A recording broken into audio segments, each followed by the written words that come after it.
ഇറാന്റെ നേതാവ് Ali Larijani കൊല്ലപ്പെട്ടു. അതിന് പ്രതികാരം എന്നോണം ഇറാൻ വലിയ രീതിയിലുള്ള പ്രശ്നങ്ങളൊക്കെ ഇസ്രായേൽ നടത്തിക്കൊണ്ടിരിക്കും. ഇനി ആരായിരിക്കും ഇറാനിലെ അടുത്ത നേതാവ്? ലാരിജാനിയുടെ പിൻഗാമി സയ്യിദ് ജലീലി ആയിരിക്കും എന്നാണ് റിപ്പോർട്ടുകൾ. സയ്യിദ് ജലീലിയും ഈ ലാരിജാനിയെ പോലെ തന്നെ ഈ ആണവ കരാറിലൊക്കെ മധ്യസ്ഥം വഹിച്ചിരുന്ന ഒരാളാണ്. അത്യാവശ്യം നയതന്ത്രം ഒക്കെ അറിയുന്ന ആളുകൾ വേണമല്ലോ ഇത്തരം സ്ഥാനങ്ങളിൽ ഇരിക്കാൻ. കാരണം വിദേശ രാജ്യ തലവന്മാരോടുമൊക്കെ സംസാരിക്കേണ്ട പദവിയാണിത്. കാരണം എന്താണെന്ന് വെച്ചാൽ അവിടെ പട്ടാളം IRGC വേറെ ഉണ്ട്. മുജ്താബ ഈ മത നേതാവ് എന്നുള്ള നിലയ്ക്കുണ്ട്. പക്ഷെ ഭരണം നടത്തിക്കൊണ്ടുപോകുന്ന ജോലിയാണ് ഈ അലി ലാരിജാനിയെ ഏൽപ്പിച്ചിരുന്നത് ഗമനയുടെ ഒരു വലങ്കൈയായിട്ട് ഭരണം. അവിടെ പെസഷ്ക്യാൻ ആണ് പ്രസിഡന്റ് എങ്കിലും പ്രസിഡന്റിനേക്കാൾ വലിയ സൂപ്പർ നേതാവായിരുന്നു ലാരിജാനി. എല്ലാം തീരുമാനിച്ചിരുന്ന അങ്ങേരാണ്. പിന്നെ ഇൻ്റലക്ച്വലാണ് അങ്ങേര്. കാരണം ഫിലോസഫി ആണ് പഠിച്ചിരുന്നത് അവിടെ യൂണിവേഴ്സിറ്റിയിൽ. കാൻറ്റ് എന്ന് പറഞ്ഞിട്ട് വലിയൊരു തത്വചിന്തകനുണ്ട്. ഈ കാൻറ്റിനെ പറ്റി തന്നെ പുസ്തകങ്ങളൊക്കെ എഴുതിയിട്ടുണ്ട്. ഇതുപോലെ ഇപ്പോഴത്തെ ഈ അബ്ബാസ് ബറാക്ചി വിദേശകാര്യമന്ത്രി, അങ്ങേരും ഇതുപോലെ ഇൻ്റലക്ച്വൽ ആയിട്ടുള്ള ഒരാളാണ്. ഇവരൊക്കെ അത്യാവശ്യം വിവരവും ബോധമുള്ള ആളുകളാണ്. അപ്പോൾ ഇതുപോലെ തന്നെ ഏതാണ്ട് ഈ മൂശയിലുള്ള ആളാണ് ഈ അടുത്ത സയ്യിദ് ജലീലി എന്ന് പറഞ്ഞ ആൾ. ഇതുപോലെ തന്നെ ആണവ നെഗോഷിയേറ്റർ ആയിട്ടുള്ള ഒരാളാണ്. ഈ ജലീലിക്ക് ഇനി ലാരിജാനിയുടെ പിൻഗാമിയാവുന്ന ജലീലിക്ക് 60 വയസ്സാണ് ഇപ്പോൾ. എന്ന് പറഞ്ഞാൽ ഇതൊക്കെ ഈ രക്തസാക്ഷിയാകാനായിട്ട് അധികം താമസമൊന്നുമില്ലല്ലോ. 60 വയസ്സാണ്. ഈ തീവ്രവാദിയൊക്കെ തന്നെയാണ്. ഭയങ്കര ഹാർഡ് ലൈനർ എന്ന് പറയുന്ന ആളാണ്. ചീഫ് ന്യൂക്ലിയർ നെഗോഷിയേറ്റർ ആയിരുന്നു 2007 മുതൽ 2013 വരെ 6 കൊല്ലം. ഈ ആണവ കരാറുകളെ പറ്റിയൊക്കെ 2015 അമേരിക്കയുമായിട്ട് ആണവ കരാർ ഉണ്ടായിരുന്നല്ലോ ഇറാന്. അതിനു മുമ്പ് 2013 വരെ അതിൻ്റെയൊക്കെ ചർച്ചയൊക്കെ നടത്തിക്കൊണ്ടിരുന്ന ആളാണ് ഈ സയ്യിദ് ജലീലി. അപ്പോൾ അക്കാലത്ത് അഹമ്മദി നജാദ് ആയിരുന്നു അവിടെ പ്രസിഡന്റ്. അഹമ്മദി നജാദ് ഒരു മിതവാദിയ ഒക്കെ ആയിട്ടുള്ള പ്രസിഡന്റ് ആയിരുന്നു. ആ കാലത്താണ് ഇങ്ങനെ ഇതൊക്കെ ചെയ്തുകൊണ്ടിരുന്നത്. അപ്പോൾ 2015 ആ ആണവ കരാറിന് അത്ര അനുകൂലമൊന്നും ആയിരുന്നില്ല ഈ സയ്യിദ് ജലീലി എന്നാണ് റിപ്പോർട്ടുകളിൽ കാണുന്നത്. ഇദ്ദേഹം 1965 മഷാദ് പ്രവിശ്യയിലാണ് ജനിച്ചത്. ഇയാളുടെ ബാപ്പ കുർദിഷ് ആയിരുന്നു, അമ്മ അസേറി ആയിരുന്നു. അപ്പോൾ ബാപ്പ ഒരു സ്കൂൾ പ്രിൻസിപ്പലായിരുന്നു എന്നാണ് പറയുന്നത്. ഷായുടെ കാലത്തായതുകൊണ്ട് അത് സ്കൂൾ തന്നെ ആയിരിക്കാം, മദ്രസ ആകണമെന്ന് നിർബന്ധമില്ല. ഈ ഖമനിയുടെ കാലത്തൊക്കെ ആണെങ്കിൽ മദ്രസ എന്ന് നമുക്ക് പറയാം. അപ്പോൾ സ്കൂൾ പ്രിൻസിപ്പൽ എന്നുള്ളത് ശരിയായിരിക്കും. പൊളിറ്റിക്സിൽ PhD ഉള്ള ആളാണ് സയ്യിദ് ജലീലി. അതാണ് ആ കൂട്ടത്തിലുള്ള വിവരമുള്ള ആളുകളുടെ ശ്രേണിയിൽപ്പെട്ട ആളാണ് പൊളിറ്റിക്സിൽ PhD. ഇമാം സാദിഖ് യൂണിവേഴ്സിറ്റിയിൽ നിന്നാണ് PhD നേടിയത്, ഡോക്ടറേറ്റ്. ബാസിജ് ഭടനായിരുന്നു. ബാസിജ് എന്ന് പറഞ്ഞാൽ IRGC അവിടുത്തെ വരേണ്യ പട്ടാളം, അതിൻ്റെ അർദ്ധ സൈനിക വിഭാഗമാണ് ബാസിജ്. ബാസിജാണ് ഈ ഗമനയെ പോലുള്ള ആളുകളുടെയൊക്കെ പ്രൊട്ടക്ഷൻ കൊടുക്കുന്നത്, ഇവിടെയൊക്കെ ഉള്ള SPG ഒക്കെ പോലെ. അപ്പോൾ ബാസിജിൽ അംഗമായിരുന്നു, പട്ടാളക്കാരനുമായിരുന്നു എന്നർത്ഥം. അപ്പോൾ ഈ ഇറാൻ ഇറാഖ് യുദ്ധകാലത്ത് പട്ടാളക്കാരനായിട്ട് ആ യുദ്ധത്തിൽ പങ്കെടുത്തിരുന്നു. ആ യുദ്ധത്തിൽ വലതുകാലിൽ പരിക്കേറ്റിട്ട് വലതുകാലിൻ്റെ കുറച്ച് ഭാഗം മുറിച്ച് മാറ്റിയിട്ടുണ്ട് ഇദ്ദേഹത്തിൻ്റെ. സയ്യിദ് ജലീലി വലത് കാലിൻ്റെ ഭാഗം മുറിച്ച് മാറ്റിയിട്ടുണ്ട്. അത് കഴിഞ്ഞ് ഈ യുദ്ധത്തിലൊക്കെ പങ്കെടുത്ത ശേഷം പട്ടാളത്തിലൊക്കെ വന്ന ശേഷം വിദേശകാര്യ വകുപ്പിൽ ജോലി ചെയ്തിരുന്നു. എന്ന് പറഞ്ഞാൽ ഡിപ്ലോമാറ്റോ ആണ്. അത് കഴിഞ്ഞിട്ടാണ് സുപ്രീം നാഷണൽ സെക്യൂരിറ്റി കൗൺസിൽ അംഗമാകുന്നത്. സുപ്രീം നാഷണൽ സെക്യൂരിറ്റി കൗൺസിലിൻ്റെ സെക്രട്ടറി ആയിരുന്നു കൊല്ലപ്പെടുമ്പോൾ ലാരിജാനി. അതാണ്. ഇനി സെക്രട്ടറി ആയിട്ട് സയ്യിദ് ജലീലി തിരഞ്ഞെടുക്കപ്പെടും എന്നാണ് നമ്മൾ ഈ പറയുന്നത്. പിൻഗാമി ആകും എന്ന് പറഞ്ഞാൽ 2013 ഇറാൻ്റെ പ്രസിഡന്റ് സ്ഥാനാർത്ഥി ആയിരുന്നു. 3-ാം സ്ഥാനത്താണ് എത്തിയത് പ്രസിഡന്റ് തിരഞ്ഞെടുപ്പിൽ. ഈ ലാരി ജാനിയുടെ മകള് ഫാത്തിമ അമേരിക്കയിലാണ്, ക്യാൻസർ സ്പെഷ്യലിസ്റ്റാണ്. അത് വലിയ വൈരുദ്ധ്യമാണല്ലോ. അമേരിക്കയാണ് യുദ്ധം ചെയ്തുകൊണ്ടിരിക്കുന്നത്, പക്ഷേ ആ സവിശേഷത കൊണ്ടാണ് ഇപ്പം ഇതൊക്കെ പുറത്തു വരുന്നത്.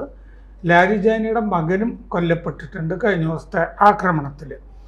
അപ്പോൾ ഈ ലാരി ജാനി പുട്ടിനെയൊക്കെ കണ്ട് ചർച്ചയൊക്കെ നടത്തിയ ആളാണെന്നൊക്കെ അറിയാമല്ലോ. അപ്പോൾ ലാരി ജാനിയുടെ ഈ മരണം യുദ്ധം കുറെ കാലം കൂടി നീട്ടാനാണ് സാധ്യത എന്നാണ് റിപ്പോർട്ടുകളിൽ കാണുന്നത്.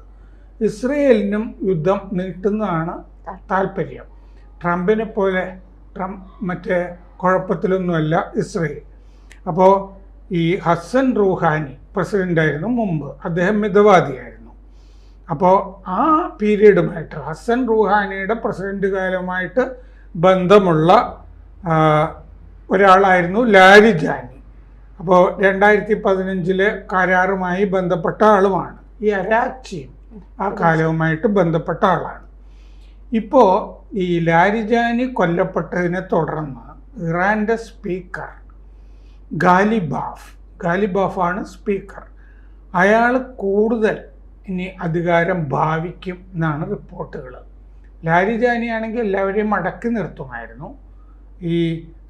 ഇനി സയ്യിദ് ജലീലിക്ക് അത് പറ്റില്ല എന്ന് വരും. അപ്പോൾ സ്പീക്കർ ഗാലിബാഫ് കൂടുതൽ അധികാരം കൈയാളും എന്ന് പറയുന്നുണ്ട്. അയാൾ നേരത്തെ IRGCയിലും കമാൻഡറായിരുന്നു, പോലീസിലും കമാൻഡറായിരുന്നു, ഈ സ്പീക്കർ സ്ഥാനത്തുള്ള ഗാലിബാഫ്. അപ്പോൾ പട്ടാളമൊക്കെ ആയിട്ട് നേരിട്ട് ബന്ധം ഉള്ള ആളാണ്. മുൻ ടെഹ്റാൻ മേയറുമാണ്. അതാണ്. അപ്പോൾ അത്തരം മുജ്തബയ്ക്കും വേണ്ടപ്പെട്ട ആളാണ് ഈ സ്പീക്കർ ഗാലിബാഫ്. അപ്പോൾ ഇനിയുള്ള കാലത്ത് റൂഹാനി ഇപ്പോഴും ഉണ്ട്, പ്രസിഡൻ്റായിരുന്നത്. പിന്നെ മുൻ വിദേശകാര്യ മന്ത്രി മുഹമ്മദ് ജവാദ് ഷരീഫ്, ഇവരൊക്കെ ഒതുക്കപ്പെടാനും സാധ്യതയുണ്ട് എന്ന് റിപ്പോർട്ടുകളിൽ കാണുന്നുണ്ട്. അപ്പോൾ ഇതാണ് അവിടുത്തെ സംഭവം. സയ്യിദ് ജലീലി ആണ് പിൻഗാമിയാവെന്ന് പറഞ്ഞു വന്നിരിക്കുന്നത്. ഈ സയ്യിദ് ജലീലി പിൻഗാമിയായി വരുമ്പോൾ ഇറാന്റെ നേതൃനിരയിൽ ഓരോരുത്തരെയായി ഇസ്രായേൽ ഇപ്പോൾ തീർത്തുകൊണ്ടിരിക്കുകയാണ്. ഇദ്ദേഹം വരുമ്പോൾ എന്തെങ്കിലും മാറ്റം സംഭവിക്കും എന്നവർ കരുതുന്നുണ്ടോ നേതൃനിരയിൽ? അല്ലല്ല, ഒരു ഇസ്രായേൽ കരുതുന്നുണ്ടോന്നോ? ഇല്ല. കാരണം ഈ ലാരി ജാനിയെ പോലെയൊക്കെ തന്നെ, മുജ്തബയൊക്കെ പോലെ തന്നെ തീവ്ര സ്വഭാവങ്ങളുള്ള ആൾ തന്നെയാണ് ലാരി ജാനി. അങ്ങനെ പറ്റുള്ളൂ. അവിടുത്തെ ആഭ്യന്തര രാഷ്ട്രീയം അങ്ങനെയാണല്ലോ. ഈ ഖമനേയിയെ ഇസ്രയേൽ കൊന്ന ശേഷം അവിടെ ഇരുന്നിട്ട് ഇസ്രയേൽ നല്ല ആളുകളാണ്, നെതന്യാഹു നല്ല ആളുകളാണെന്ന് പറയാൻ പറ്റില്ലല്ലോ. അപ്പോൾ തല കണ്ടിച്ചു പോവില്ല. അതുകൊണ്ട് ഇപ്പോൾ എന്ത് പറ്റി? ഖമനേയി കൊല്ലപ്പെട്ട ശേഷം ലാരി ജാനി വന്നു, ലാരി ജാനിയും കൊല്ലപ്പെട്ടു. ഇനി ഇയാൾക്ക് മിതവാദിയായിട്ട് അവിടെ നിൽക്കാൻ പറ്റുമോ? ഒരു സാധ്യതയില്ല. അതുകൊണ്ട് സയ്യിദ് ജലീലിയും വെക്കട വെടി എന്ന് പറഞ്ഞ് തന്നെ അവിടെ നിൽക്കുള്ളൂ. ഈ ആണവായുധവുമായി ബന്ധപ്പെട്ടാണല്ലോ ഇപ്പോൾ ഈ യുദ്ധം നടക്കുന്നത്, ഇറാന്റെ സമ്പുഷ്ടീകരണം. ശരിക്കും ആണവായുധമല്ല, മിസൈൽ. ആണവ സമ്പുഷ്ടീകരണം പിന്നെയും നമുക്ക് സംസാരിക്കാം എന്ന് ഇറാൻ പറഞ്ഞിട്ടുണ്ട്. പക്ഷേ മിസൈൽ വേണ്ട, നിങ്ങൾക്ക് മിസൈൽ പാടില്ല, മിസൈൽ പദ്ധതി തന്നെ നിർത്തിവെക്കണം എന്ന് അമേരിക്ക പറഞ്ഞ 3 ഉപാധിയാണ് പറഞ്ഞത്. മൂന്നാമത്തത് ഹൂത്തികളെ നിലക്കിർത്തണം എന്നുള്ളതാണ്. ഈ രണ്ടാമത്തത് മിസൈൽ പദ്ധതി മൊത്തത്തിൽ നിർത്തിവെക്കണം എന്ന് പറഞ്ഞത് നടക്കില്ല എന്നാണ് ഇറാൻ്റെ ഒരു പൊസിഷൻ. അപ്പം അതിൽ മാറ്റമൊന്നുമില്ല. ആ മിസൈലുകൾ ഉള്ളത് കൊണ്ടും ഡ്രോണുകളുള്ളത് കൊണ്ടുമാണ് പിടിച്ചു നിൽക്കുന്നത് ഇറാൻ. ഈ യുദ്ധം നീണ്ടു നിന്നാൽ, ഈ യുദ്ധം കുറേ നാളുകൂടി നീണ്ടു നിന്നാൽ ഈ യുദ്ധങ്ങളെ പ്രതിരോധിക്കാനുള്ള സംവിധാനങ്ങളൊക്കെ ഇറാനിന് ഇപ്പോഴും ഉണ്ടോ? ഇറാൻ ഇത് ശീലമാണ്. ഇറാൻ ഇറാഖ് യുദ്ധം എന്നൊക്കെ പറഞ്ഞിട്ട് അവരെത്രയോ കാലമായിട്ട് യുദ്ധം ചെയ്തുകൊണ്ടിരിക്കുന്ന ഒരു ജനതയാണ്. പണ്ടും അതെയല്ലോ, അലിയുടെ കാലത്ത് തന്നെയൊക്കെ യുദ്ധമൊക്കെ ചെയ്ത്, യുദ്ധം എന്ന് പറഞ്ഞ സംഭവം ഒരു രക്തത്തിലുള്ളതാണ്. നമുക്കിത് എത്ര കാലം എന്നൊക്കെ പറയുമ്പോൾ വിഷമം തോന്നുന്നത് ഈ വീട്ടിൽ ഗ്യാസ് കിട്ടുമോ എന്നുള്ള പേടി കൊണ്ടാണല്ലോ. അവർക്ക് ആ പ്രശ്നമില്ല, അവർക്കിതൊന്നും ഇല്ല. വൈദ്യുതി ഇല്ല, വെള്ളമില്ല, മരുന്നില്ല, ഭക്ഷണമില്ല. അപ്പോൾ അവർക്ക് ഈ ഒരു രീതി യുദ്ധത്തിൽ നിൽക്കുക എന്നുള്ളത് അവർക്കൊരു ശീലം ആണ്. അപ്പോൾ അതുകൊണ്ട് ഇറാൻ എത്ര കാലം വേണം, ഇറാൻ എന്താണ് ഇപ്പോൾ പറഞ്ഞിരിക്കുന്നത്, ട്രംപ് വെടിനിർത്തൽ പ്രഖ്യാപിച്ചാലും ഞങ്ങൾ യുദ്ധം ചെയ്യും എന്നാണ് പറഞ്ഞിരിക്കുന്നത്. എന്തുകൊണ്ടാണെന്ന് വെച്ചാൽ അവിടെ ഈ പലസ്തീൻ സ്ക്വയറിൽ ടെഹ്റാനിലെ 25 കൊല്ലത്തിനകം ഇസ്രയേലിന് ഞങ്ങൾ വെടിപ്പാക്കും എന്ന് പറഞ്ഞ് ബോർഡ് വെച്ചിരിക്കുന്ന ആളുകളാണ് ഇറാൻകാർ. അപ്പോൾ അതുകൊണ്ട് ട്രംപ് അല്ലല്ലോ പ്രശ്നം, ഇസ്രയേലല്ലേ പ്രശ്നം. ഇസ്രയേലിനാണ് ഒരു ഇസ്ലാമിക രാഷ്ട്രവും അണുബോംബ് ഉണ്ടാക്കരുതെന്ന് നിർബന്ധമുള്ളത്. ഈ ഇസ്രായേലിനോട് പൊരുതുമ്പോഴും ഇറാന്റെ ഏറ്റവും വലിയ ശത്രുവായി ഇപ്പം നിലനിൽക്കുന്നത് അമേരിക്കയാണ്. അമേരിക്കയോട് നേരിട്ട് അടിക്കാൻ കഴിയാത്തത് കൊണ്ടാണ് അവരുടെ സഖ്യ രാജ്യങ്ങൾ അവരുടെ സൈനിക താവളങ്ങളെയൊക്കെ അടിക്കുന്നത്. അപ്പോൾ ഏറ്റവും കൂടുതൽ ശത്രുത ഇസ്രായേലിനോടാണോ അമേരിക്കയോടാണോ? പ്രത്യേകിച്ച് റഷ്യയും ചൈനയും ഒക്കെ എല്ലാ സഖ്യരാജ്യങ്ങളോടും അങ്ങനെ തന്നെയാണ്. അതുകൊണ്ടാണല്ലോ ഇപ്പോൾ ഒരു നാറ്റോ രാജ്യവും ഹോർമുസ് നമുക്ക് മോചിപ്പിക്കണം നിങ്ങൾ വാന്ന് പറഞ്ഞപ്പോൾ ഒരാളും വരുന്നില്ലല്ലോ. കാരണം വന്നു കഴിഞ്ഞാൽ എവിടെ എങ്ങനെ, ഇപ്പോൾ കാലിഫോർണിയയിൽ ആക്രമണം ഇല്ലേ ഉണ്ടാകുന്നു പറഞ്ഞിട്ട് അമേരിക്കയിലെ ചില നഗരങ്ങളിലുമൊക്കെ തീര നഗരങ്ങളിൽ ഈ കടലിൽ നിന്ന് ഇറാൻ്റെ ആളുകൾ ആക്രമിക്കുമെന്ന് പറഞ്ഞിട്ട് ഇപ്പോൾ ജാഗ്രത പുലർത്താൻ ആവശ്യപ്പെട്ടിട്ടുണ്ട്. അപ്പോൾ ഈ മേഖലയിൽ തന്നെ വേണം ആക്രമണം എന്നില്ലല്ലോ. അതത് രാജ്യങ്ങളിലും ഷിയ പോപ്പുലേഷൻ എല്ലായിടത്തും ഇല്ലേ, അവർ ചെയ്തോളും. പാകിസ്ഥാൻ എന്തുകൊണ്ട് യുദ്ധത്തിൽ പങ്കെടുക്കുന്നില്ല? സൗദിയും പാകിസ്ഥാനും തമ്മിലൊരു കരാറുണ്ട്. ആ കരാർ അനുസരിച്ചിട്ട് സൗദിക്ക് വേണ്ടി പാകിസ്ഥാൻ യുദ്ധത്തിൽ പങ്കെടുക്കേണ്ടതാണ്. എന്തുകൊണ്ട് പങ്കെടുക്കുന്നില്ല? 20% ആളുകൾ പാകിസ്ഥാനിൽ ഷിയാകളാണ്.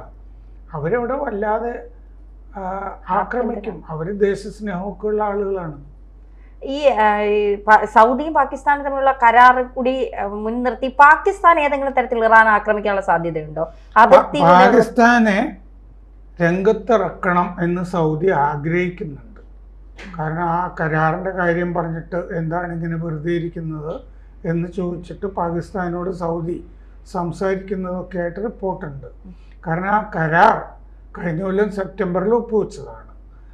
ഈ പരസ്പരം ഒരു രാജ്യത്തിനെ ആക്രമിച്ചാൽ മറ്റേ രാജ്യത്തിനെ ആക്രമിച്ചതായിട്ട് കരുതും എന്ന് പറയുന്നത്. അപ്പോൾ ആ കരാറിൻ്റെ അകത്ത് പറഞ്ഞതായിട്ട് കാണുന്നത് 25,000 ഭടന്മാരെ, പട്ടാളക്കാരെ അത്യാവശ്യം വന്നാൽ സൗദിക്ക് പാകിസ്ഥാൻ കൊടുക്കുമെന്ന് മറ്റേ കരാറിൽ വ്യവസ്ഥയുണ്ടെന്നാണ് ഇപ്പോൾ റിപ്പോർട്ടുകളിൽ. അന്ന് വ്യവസ്ഥ മുഴുവനൊന്നും പുറത്തു വന്നില്ല. പക്ഷേ ഇപ്പോഴേ കാണുന്ന റിപ്പോർട്ടിൽ 25,000 സൈനികരെ കൊടുക്കും എന്ന് പറഞ്ഞതായിട്ടാണ് വരുന്നത്.